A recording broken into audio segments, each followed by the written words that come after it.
Kami pong nagisnan ko dun dito sa bundok ng Sierra Madre, sa po ng ako'y isilang, ay talaga pong napakamalaya.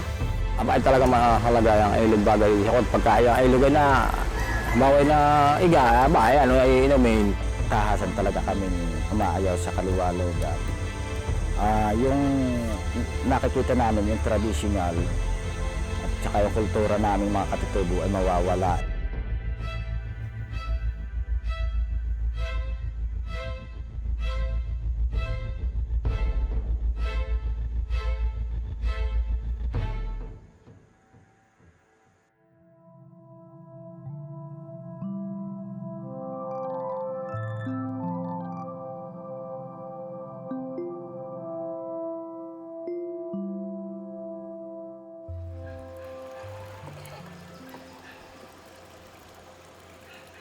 Ako po si Ami Astubisa. Ang edad ko po ay malapit na po akong magpa-50. Ako po ay remontado, kabaakan po ako. Kabako po Tagalog, kabako po Katutubo. Kami po na may nagtatanim ng mga halaman, gaya po ng kamuting kahoy, kamuting bagin, saging. Yan po yung amin ang itinatanim. Nagawa po namin, amin po hinahasikan ng ganitong palay. Ito po mga tao dito ay pambaha po. Ako, may pasig. Ako bukas sa ganang pizza, ako may pasig. Ayun po itong mga tao dito. Kami po sama-samang naghahasik.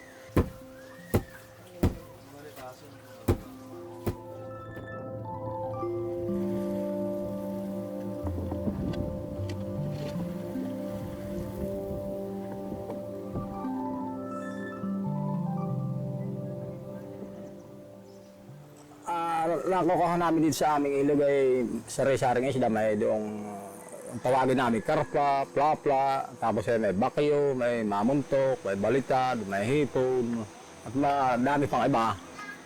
Kaya kami nangingisda pagka yung aming humaway kami walang pangulam, ayun lang aming pangulam lang, hindi na kami nagbibinta. Siyang pinakampalingki namin yung agos. Ay pagka kagaya po ng bumaba po itong ilog, ay pag kami po nananapiyaw na kaming mag-asawa, ay pag kami sa pinahuhuli namin may 2 kilo, 3. Ito pong lumabo ng October, ay nanapiyaw po yung aking mag-aama. Ang binilang po nitong aking mga bata ay ang nahuli po nila ay 30 banak. May mga ganito po kalalaki, mga ganun ka lalaki. Kaya po kami nasisihan. Pag kami pinakakahuli na yun, ng ganoong kadami, ay kami po ay namumudbud dito sa aming mga kalapitbahay. Hindi po yung kuha ng tradisyon ng Katutubo, yung makasarili. Ang gusto po nila namin ay yung magbigayang kaming mga Katutubo. Hindi po lang Katutubo, pati po Tagalog yung aming napapahingi.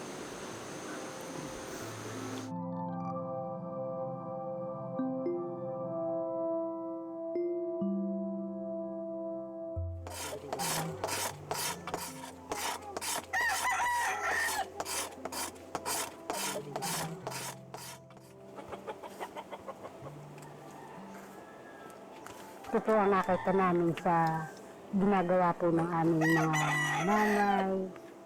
Ito po ang nilalagay. Ngayon po kagaya ng magpapaanak. Ito po ang talagang pangkaraniwan. Alam ko po naman talagang bawal na magpaanak ang yung walang papel. Galing po sa kawalan namin na hindi po namin kakayanan na magpa-ospital, ay kami po nananalangan na lang sa Panginoon na kahanawari po ay yung aming tutulungan na magpaanak, ligtas, sa anumang kapahamakan. Sa awa po naman ng Diyos ay dapat malalaki na yung aking anak. Maski po ako natatakot, tinitibayan ko na pula ng loob.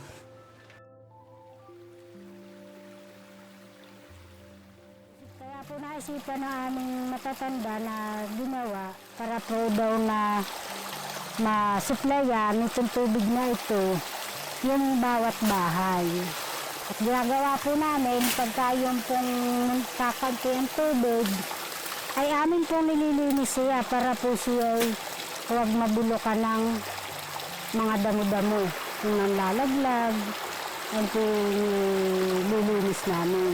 Ito po yung aming sapa na kinukunan po namin ng inumin. Lahat pong inumin. Tapos yung panghugay, lahat na po dito namin kinukuha.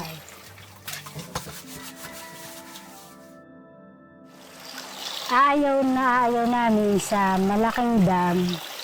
Ay naisipan po namin, mawawala po ito aming kinukunan ng tubig. Hindi po lang ito ang lulubog. Pati po yung kung halimbawa po mabulas, paano po yung iba naming mga kasamahan diyan, mga kamag-anak namin, mga katutubo diyan sa parteng ibaba. Kaya po magkakamato at yan po mababantay. Pag nagawa po na yan, dam na yan, ay baka po kami, salip na kami po malaya na nakuha ng tubig ng inumin, baka po pagsapit ng oras ay kami pagbawalan na din. Ay, yun po ang ayaw ko pong mangyari sa amin. Kami po malaya na nakuha ng tubig. Tapos po na may biglang mawawala sa amin.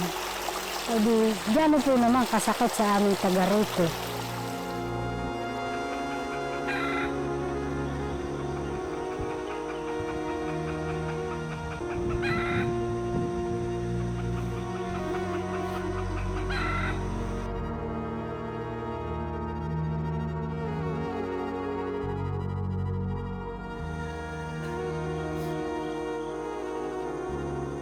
Nakikita namin yung traditional at saka yung kultura naming mga katutubo ay mawawala yung tahasang malulusaw. Kagaya nitong aming Agus, magkakaroon din kami ng mga limitasyon sa paggamit. Mawawala ang gubat kapag wala na din ang katutubo. Nagawa ng nadya nabubuhay ang katutubo sa gubat ay wala na yung aming dating kinaugalian na kahit saan namin gustong puntahan, maghanap buhay, hindi na namin kayang gawin. Gawa ng may mga kontrol na yan ang taong mga kumpanya eh. Hindi na rin maituturo ng aming mga matatatanda. Paggamit ng mga euro o pamumuhag na yan o kaya paghuli ng baboy damo, hindi na rin mararanasan ng aming mga anak.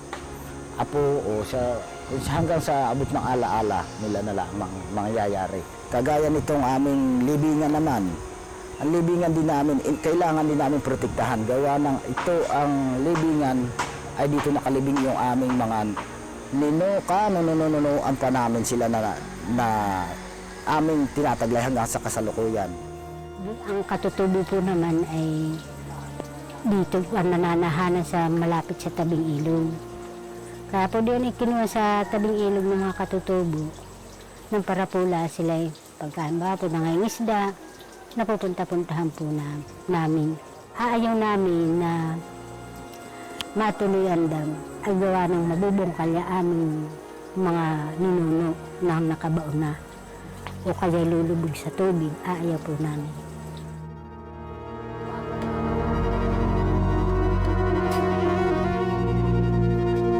Pagkadinig ko, lalagyan daw ng tatayo ng pabahay. Tapos yan, bawat tatayo pa namin mga, yun lang ang bahay, wala kami pagtatanim, wala kami pagtataniman. Ayun lang naman yung aming alam ng trabaho, yung pagtatanim nga. Kami, ang pagkabuhay, wala na.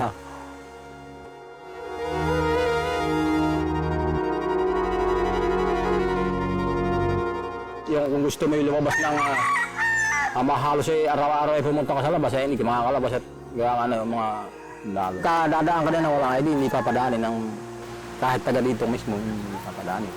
Yun ang talagang mahigpit sila.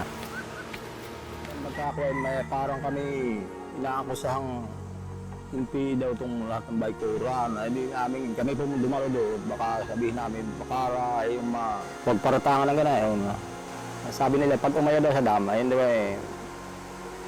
makakaliwang grupo, gano'n daw. Ay di, ang kuwan sa amin, hindi makapagsalitang kuwan yung mga kasama namin.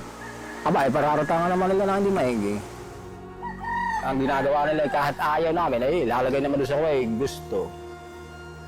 parang pinapakuha sa kung gusto namin, ayaw naman namin talaga. At hirap kami tautul talaga, kaya kahula, medyo na nangangambat baka arestuin bagay. Napansin ko itong karsada nga, hindi sa amin kumuha man lang ng yung pagpayag namin kung kami gusto namin yun, kung ano, yan ang napansin ko nga.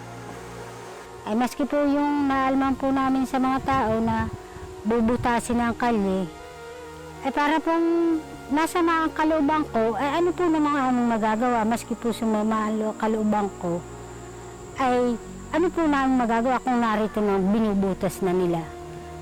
Ay kaya maski po kanilang binutas, ayaw pa rin namin. Kita ko po dito sa itong bundok ng Sierra Madre, ay talaga pong siya mawawala na. Itong bundok ng Sierra Madre pag natuloy ang dam. Ay ang gusto po namin ay itong bundok ng Sierra Madre ay lagi po lang namin talagang laging namin nakikita. At malaya po ang aming kalooban, ang aming mga puso na ay ba ito malawak itong bundok ng Sierra Madre. Kami malaya namumuhay. Malaya kami nakakapaghanap buhay dito sa bundok ng Sierra Madre. Na hindi kami piit,